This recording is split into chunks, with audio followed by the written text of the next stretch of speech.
Assalamualaikum warahmatullahi wabarakatuh. Salam sejahtera, salam sehat anak-anakku semua. Berjumpa kembali dengan Bang J di kelas matematika. Dalam video pembelajaran kali ini kita akan membahas tentang segitiga yang kongruen. Pertemuan yang lalu atau pada video pembelajaran sebelumnya kita sudah bahas tentang bangun datar yang kongruen.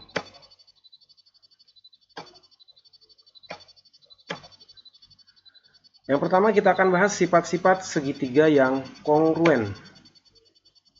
Jika dua buah segitiga kongruen, jadi kalau ada dua buah segitiga yang kongruen, maka otomatis yang pertama sisi-sisi yang bersesuaian sama panjang dan sudut-sudut yang bersesuaian sama besar.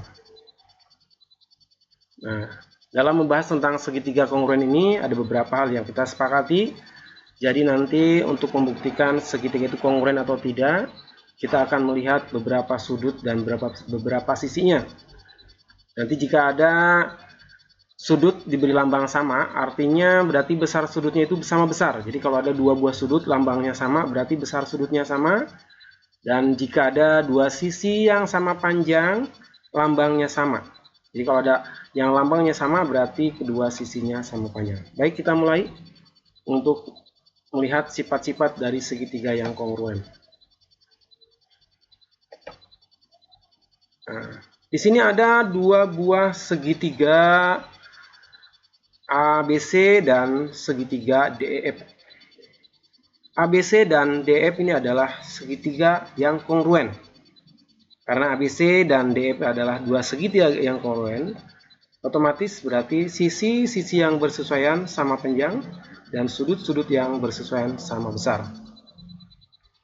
Nah, di sini kita lihat ya, sudut A seletak dengan sudut D, sudut C seletak dengan sudut E, sudut B seletak dengan sudut E, seletak atau bersesuaian. Untuk lebih mudahnya, mana sudut yang bersesuaian? Kalau segitiga itu gampang. Dalam sebuah segitiga pasti akan ada tiga buah sudut yang berbeda. Kita perhatikan ada sudut yang paling kecil, ada yang sedang, dan ada sudut yang paling besar. Ya. Yang paling kecil, yang besar, dan yang sedang. Jadi nanti kalau ada sisi yang sama-sama kecil berarti seletak. Yang besar sama dengan yang paling besar. Yang sedang dengan yang sedang. Jadi yang bersesuaian atau yang seletak sudut yang terkecil dengan yang terkecil, yang sedang dengan yang sedang, yang paling besar dengan yang paling besar. Ya, di sini sudut A dan sudut D sama. Kemudian sudut B dan sudut E sama. Kemudian sudut C dan sudut F sama. Jadi segitiga ABC dan segitiga DF adalah dua segitiga yang kongruen, maka sudut A sama dengan sudut D, sudut B sama dengan sudut E, sudut C sama dengan sudut F.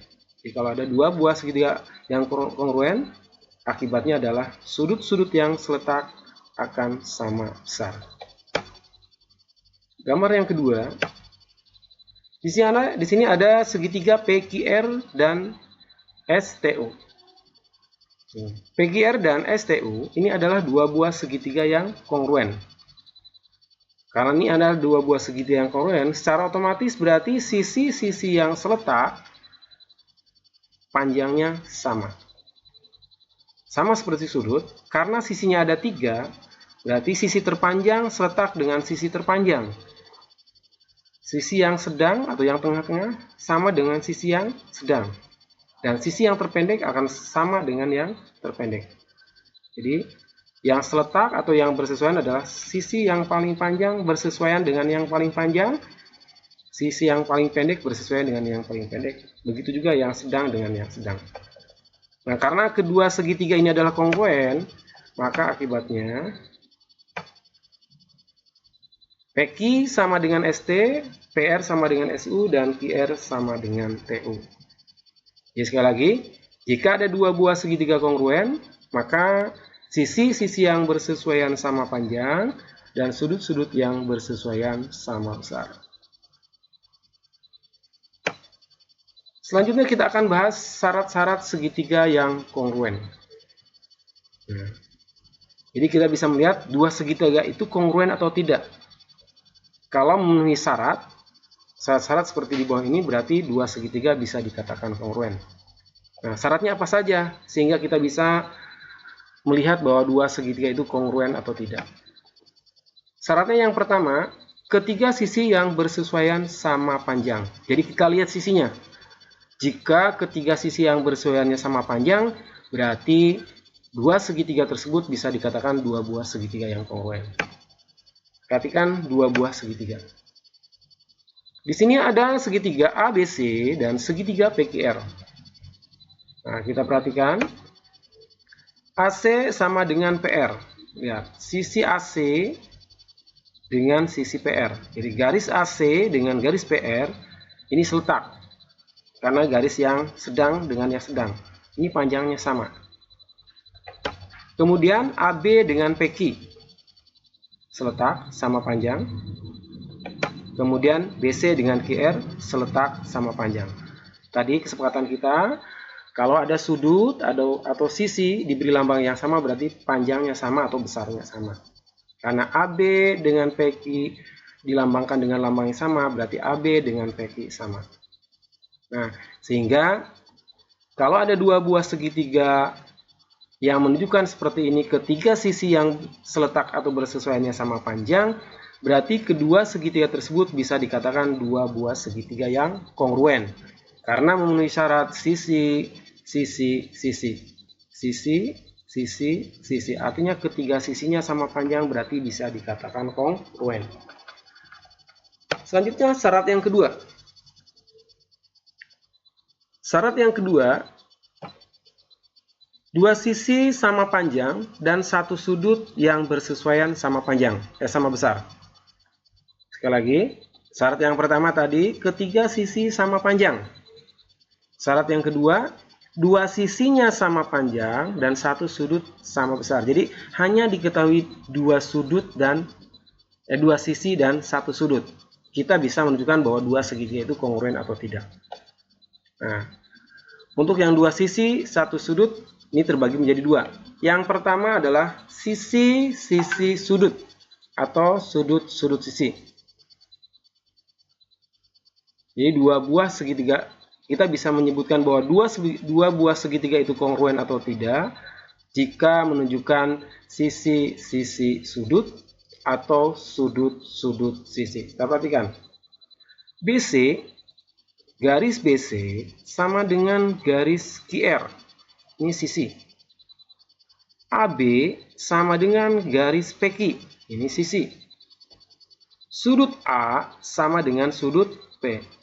Nah, sehingga ABC dan PQR ini adalah dua segitiga kongruen. Kenapa? Karena memenuhi syarat dua sisi dan satu sudut, yaitu sisi, sudut. Atau boleh dibalik, sudut, sisi. Syarat yang kedua. Sekali lagi, syarat yang pertama, ketiga sisi sama panjang. Yang kedua, dua sisi sama panjang dan satu sudut sama besar. Posisinya bisa sisi sudut atau sudut sisi. Nah, untuk poin yang kedua ini dibagi menjadi dua. Bisa sudutnya di pinggir atau bisa sudutnya di tengah. Ini sekarang yang sudutnya di tengah. Yang B. Sisi, sudut, sisi. Kalau tadi sisi sudut, sekarang sisi, sudut, sisi. Jadi sudutnya diapit oleh dua buah sisi. Perhatikan segitiga ABC dan PQR. Kita lihat panjang AC sama dengan panjang PR. Berikutnya sudut A sama dengan sudut P. Berikutnya AB sama dengan PQ. Dua buah segitiga ini adalah dua buah segitiga yang kongruen. Kenapa? Karena memenuhi syarat sisi, sudut, sisi. Kita amati sekali lagi. Ini sisi, sudut, sisi. AC sama dengan PR, sudut A sama dengan P, AB sama dengan PQ. Sisi, sudut, sisi. Nah, itu syarat yang kedua. Sekali lagi, syarat yang pertama apa tadi? Ketiga sisi sama panjang, sisi. Yang kedua, 2 sisi dan 1 sudut. Sudutnya bisa di tengah dan bisa di pinggir. Kalau yang sudutnya di pinggir berarti sisi sudut, atau boleh sudut sisi. Yang sudutnya di tengah berarti sisi sudut sisi. Syarat yang terakhir, 2 sudut sama besar dan 1 sisi sama panjang. Jadi yang ketiga, 2 sudutnya diketahui dan diketahui 1 sisi. Jadi sekali lagi syaratnya ada 3. Bisa ketiga sisinya sama panjang, bisa 2 sisi sama panjang dan 1 sudut sama besar, atau kebalikannya, bisa 2 sudut sama besar dan 1 sisi sama panjang. Yang poin 3 dibagi menjadi 2 bagian. Sudut, sisi, sudut. Sekarang sisinya yang di tengah. ABC dan PQR. Kita perhatikan, sudut A sama dengan sudut P. Kemudian sudut AB sama dengan sisi AB sama dengan sisi PQ. Kemudian sudut B sama dengan Q. Syarat yang dipenuhinya adalah sudut, sisi, sudut. Jadi syarat yang dipenuhi adalah sisi, sudut, sisi. Poin yang kedua, sisi sudut-sudut atau sudut-sudut sisi. Ini lihat, sudut A sama dengan sudut C sama dengan sudut R. Sudut C sama dengan sudut R. Kemudian sudut A sama dengan sudut P. Lanjut, AB sama dengan PQ. Berarti kedua segitiga ini adalah 2 buah segitiga yang kongruen, karena memenuhi syarat sudut, sudut, sisi. Itulah syarat-syarat 2 buah segitiga yang kongruen. Jadi 2 buah segitiga yang kongruen bisa dikatakan kongruen kalau memenuhi salah satu syarat di atas tadi. Bisa ketiga sisinya sama panjang, bisa 2 sisi 1 sudut, bisa 2 sudut 1 sisi. Kalau terpenuhi salah satu berarti 2 segitiga itu bisa dikatakan 2 buah segitiga yang kongruen. Baik, untuk memperjelas penjelasan di atas, kita lihat contoh soal. Perhatikan gambar. Buktikan bahwa segitiga ABC kongruen dengan ABD. Nah, di sini ada 2 buah segitiga yang bertumpuk, yaitu segitiga ABD dan ABC.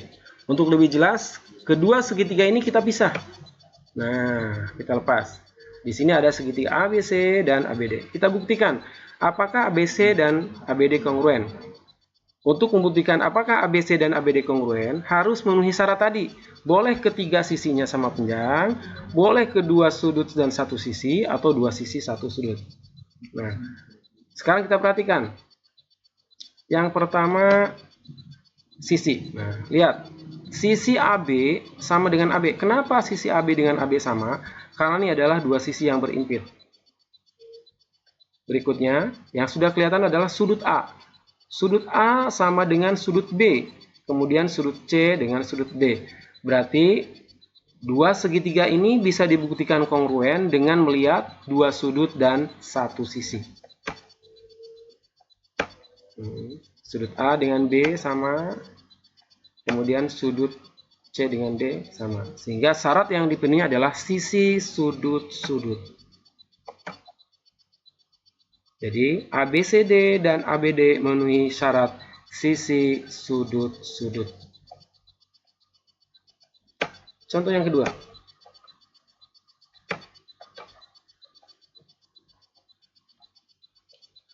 Di sini ada sebuah trapesium ABCD, atau ABCD adalah sebuah trapesium.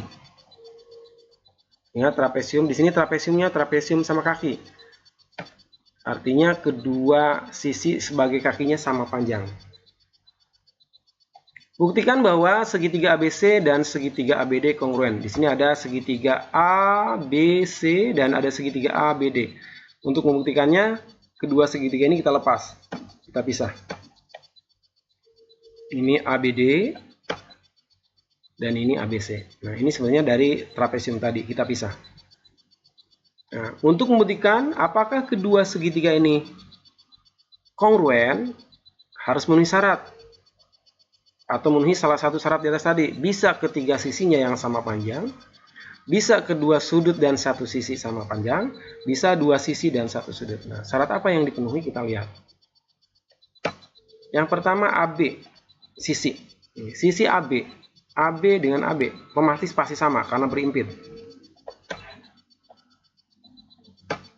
Kemudian sisi BC, ini sisi BC, BC dengan sisi AD. Kenapa sama?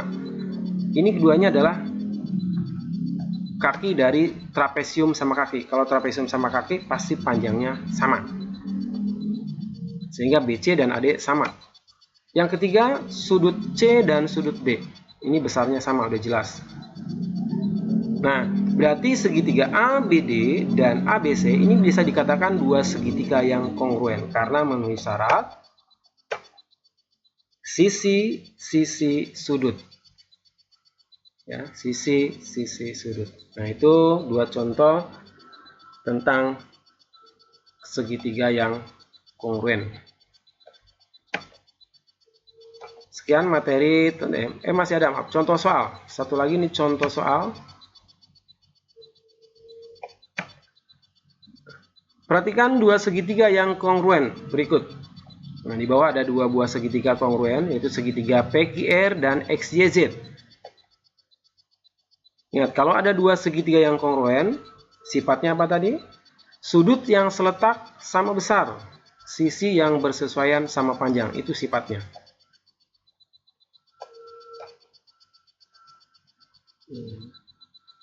Oleh karena PQR dan XYZ kongruen, maka sudut-sudut yang bersesuaian sama besar. Sehingga dari situ kita bisa menentukan nilai A berapa, B berapa, C dan D berapa. Yang pertama kita akan menentukan nilai A. Kita perhatikan sudut R seletak dengan sudut Z. Karena R dengan Z seletak, maka sudut R sama dengan sudut Z. Sudut Z-nya 40, berarti nilai A-nya adalah 40. Lanjutnya, kita akan menentukan nilai B berapa. Perhatikan, ini adalah segitiga PQR. Ingat sifat dari jumlah besar sudut dalam segitiga. Dalam sebuah segitiga, jumlah besar sudutnya adalah 180 derajat. Jadi jika kita akan menentukan berapa besar sudut P, berarti sama saja dengan 180 dikurangi sudut R ditambah sudut Q. Di sana sudut Q-nya 80 derajat dan sudut R-nya adalah 40 derajat. Sehingga sudut P sama dengan 180 dikurangi 120. Sudut P-nya 60 derajat. Berarti nilai B sama dengan 60 derajat. Kemudian kita akan menentukan nilai X. Kita perhatikan. Sudut X ini seletak dengan sudut Q. Sudut X seletak dengan sudut Q. Karena sudut X seletak dengan Q dan Q-nya 80 derajat, berarti sudut X sama dengan 80 derajat. Ini artinya bahwa nilai C sama dengan 80 derajat. Yang terakhir, nilai D. Sudut Y sama dengan sudut P. Kita lihat, sudut Y sama dengan sudut P. Kenapa sama? Karena ini seletak. Sudutnya seletak. Sudut Y sama dengan sudut P. Karena sudut P-nya 60 derajat. Tadi ketahui 60 derajat. P-nya ini dapat dari sini. Berarti nilai D adalah 60 derajat. Ini maaf bukan C tapi D. Jadi nilai D adalah 60 derajat. Jadi nilai A-nya 40, nilai B-nya 60, nilai C-nya 80, dan nilai D 60.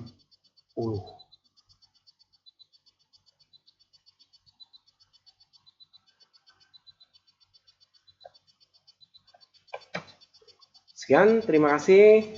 Semoga video pembelajaran kali ini bermanfaat buat kalian dan mudah dipahami. Kurang lebihnya mohon maaf. Sampai bertemu di video pembelajaran berikutnya. Assalamualaikum warahmatullahi wabarakatuh.